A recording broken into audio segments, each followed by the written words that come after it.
My name is Teresa Martello, and I'm the nurse navigator for the neuro-oncology team here at Providence St. John's. And I want to thank you for coming. We're asking that everyone in this month of Go Gray, Wear Gray, and that is just so that we can make the public more aware and start some conversations about the needs and experiences of all the lives of the people that are impacted by brain tumors. Brain tumors are very rare, but we do see that small percentage of the population here. And we really want to increase awareness so that we can increase funding and make some great discoveries with prognosis. Our hope is to bring attention to Go Gray in May. Before we get started, I'd just like everyone to know that these recordings are pre-recorded so that if you can't attend a session, you can let us know and we will send you the link so that you can look at it or hear it later. They're very valuable pieces of information and we want to make sure that they're available to everyone. So thank you for coming again. We have an interesting hour ahead of us with some experts in their field who are going to talk about alternate methods of comforting our patients. The first speaker is actually a good friend of mine, Lori Fitzgerald. She is an RA with a BA, and she has a certified Reiki master or energy healer. Lori has been at St. John's for 34 years, has practiced as a nurse in many different locations, oncology being one of them. And that experience has made her realize that comfort and healing is multifaceted. It's definitely a holistic approach, and that you can give an aspirin to a patient, but you also have to hold their hand, that energy transfer is important. I did want to start off with a quote that Lori wanted me to share with you from Star Wars, which many of you are probably familiar with. Obi-Wan Kenobi states, "The Force is what gives a Jedi his power. It's an energy field created by all living things. It surrounds us and penetrates us, and it binds the galaxy together." And if you think about it, it is that energy force that Lori deals with in trying to comfort her patient. Lori started off in her career comforting, and through the years of experience, education, she wanted to do more. She wanted to find other means to comfort through touch. And this is what led her to the pursuit of alternate therapies for comfort. And I believe that she realizes that healing is really part of a wholeness rather than a cure. And in her energy healing, that's what she hopes to accomplish with the patient. So I'm going to end here and have her discuss Reiki and energy healing. And if you have any questions, because this is pre-recorded, if you can just use the chat line, write your questions down, and then we will answer them afterwards. Thank you. Hey, Lori. Hi, I'm Lori Fitzgerald, and I thank you very much, Teresa Martello, a very good friend of mine as well. I want to thank you so much for having me here today, and I'm so honored. I also want to thank Dr. Sharma for inviting me as well. Before I start to talk about energy healing, I'm also going to give you one other quote that I really love. And this gentleman's name was Albert Einstein, who I think probably you're aware of him. And this is what he said. He said that energy cannot be created or destroyed. It can only change from one form to another. Everything is energy, and that is all there is to it. If you match the frequency of your reality that you want, you cannot help but get the reality. It can be no other way, and this is not a philosophy. This is basic physics. So that's one of my favorite quotes. I love Albert Einstein. He's an incredibly interesting man. So what is energy healing? Energy healing, or Reiki, is a technique that helps to promote relaxation. It helps to improve sleep, reduces stress and anxiety through a very gentle touch. And I'm sure, all of us have experienced over the last 2 years what it feels like to be isolated and not being able to see loved ones or hug them because of the pandemic. And it was very isolating. So to me, touch is so important to all of us, even just a gentle touch on the shoulder, a hug, or acknowledging that person.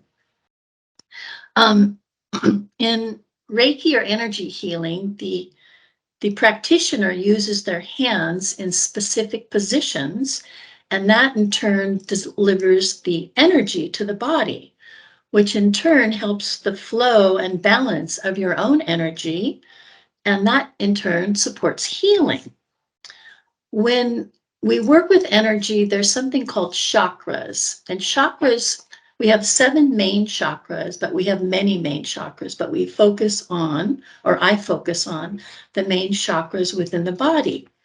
And they refer to the energy centers within your body that correspond to different nerve bundles and internal organs.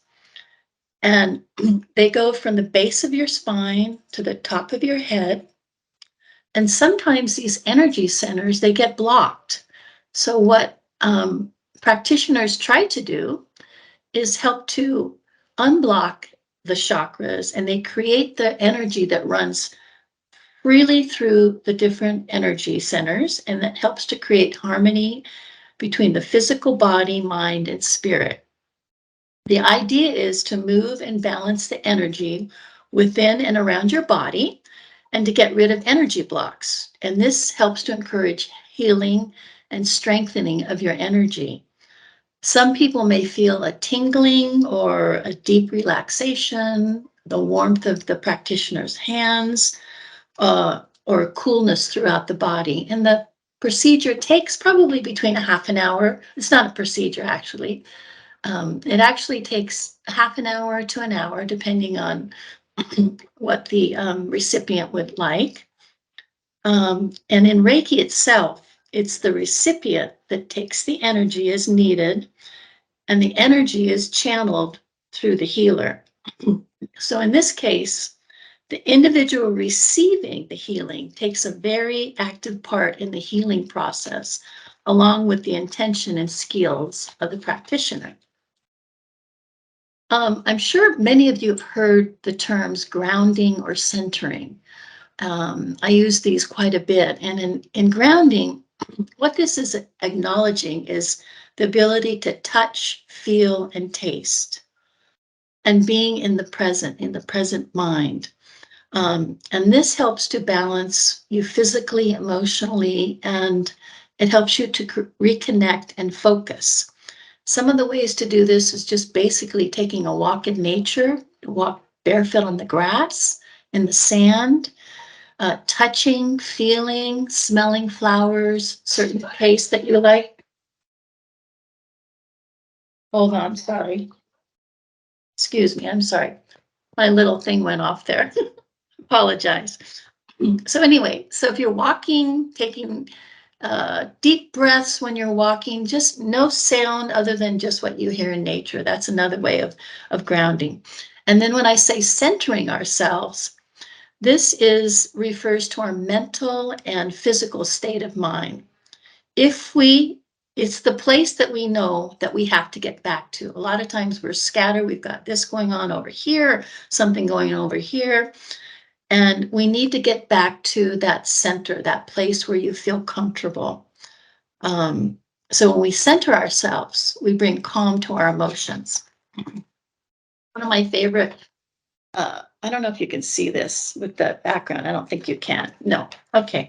So basically, I was just going to go over the different chakras. We have the 7, starting with the crown chakra. This is purple in color, and this relates to your connection to the higher self or to God. And this deals with the head and the brain area. The third eye is your sixth chakra, and this is indigo in color, and that is your psychic awareness. And the organs that it may deal with are the ears, the eyes, and the nose, or visualization of that, the heart chakra. This is green in color. It is the fourth chakra. It deals with all issues of love, both giving and receiving love. Some people who have a loss of love, they can have a broken heart. So that's another area that gets blocked quite a lot. The solar plexus is yellow in color. It deals with your fears and suppressed emotions, sensitivity to others.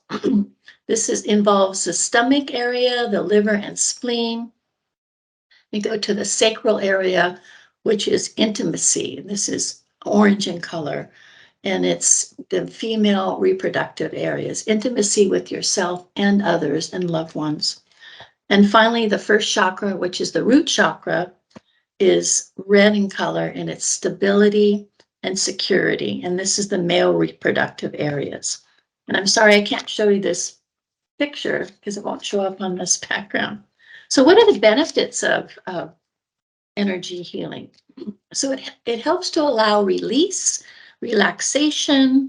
It can help to increase awareness, clarity, perception, and it's known to boost your immune system.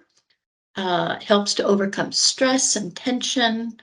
It may help to release negative emotions and calm the nervous system, and promotes inner peace and calm. And also breathing techniques are so important. The in and out, in of the nose and out through the mouth is very, very calming and comforting. The next, I just wanted to tell you how, or show you how a practitioner would work. And first of all, it's done by placement of the practitioner's hands on the recipient, which helps to open, balance, and clear the different energy systems by bringing the body, mind, and spirit together to promote the healing. And holistic energy healing is basically an expression of compassion and true spirit meaning. So what I do when I have a patient, the first thing I do is I always wash my hands, and I always let them know that they're in a very safe and secure environment. I think that's very, very important.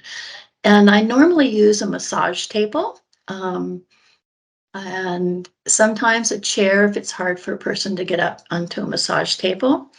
I many times put music in the background. I may light some candles and some essential oils, depending on what the patient might want. And then I do certain positions with the patient. So the first one being, I would come in usually behind the patient, and I do a little intention for them, a little prayer. And I come behind and I place my arms on their shoulders, not gently, but kind of firmly, so they know that I'm there in a sense of relaxation. From that point, I put my hands just a little bit above their face. And I usually hold in certain areas for about 2 to 3 minutes. I then go to the ears, and I do the same thing there, 2 to 3 minutes. Some areas may feel warmer, or I might feel something that's a little blocked, so I may stay there a bit longer. I then go behind the neck on either side. From there, I go down into the neck area here. And then I do the chest. From there, are you still there? What happened? Hold on one second. You're good. Are you good? Okay. Yes. You can still see me? I don't know where I went. Yes. Okay, from there, right under the chest bone, I place my 2 hands. I then drop down to right above my belly for another 3 minutes, and then down into the pelvic cavity and hold there for several minutes. I drop down into the hip area, and then down into the knee area, down into the ankle, and then I put my hands on both feet for a little bit of grounding there. And then I repeat the same thing on the other side. And that's basically the treatment. And then many times I will have the patient turn over and I'll do it on the other side as well, just depending on the patient's time frame, or if they're able to do that. So if you have any questions or concerns, please write them down and I can get back to you on that. I hope to see some of you at the function on Tuesday. It starts, I believe, at 11:30. And I thank you all so very, very much for your time. Thank you, Lori, so much. Again, she will be at the social on Tuesday in front of the valet area of the hospital. If you're interested in talking to her more about her touch therapy, she will be there. Or you can contact me and I can give you her contact information. The webinar, this is the first of many webinars that will take place during the month of May, every Tuesday and Thursday, starting at 12 until 1 o'clock. We will have various topics. This coming Thursday, Dr. Wagley will discuss clinical trials, and the Reverend Hudson will discuss spiritual distress. So if you're available, we'd love for you to tune in and gather that valuable information. As you know, much of this work would not be possible without philanthropic support. So thank you in advance for considering how you may be able to support the research that we are doing to help our patients and to help their families. Thank you again and have a lovely day.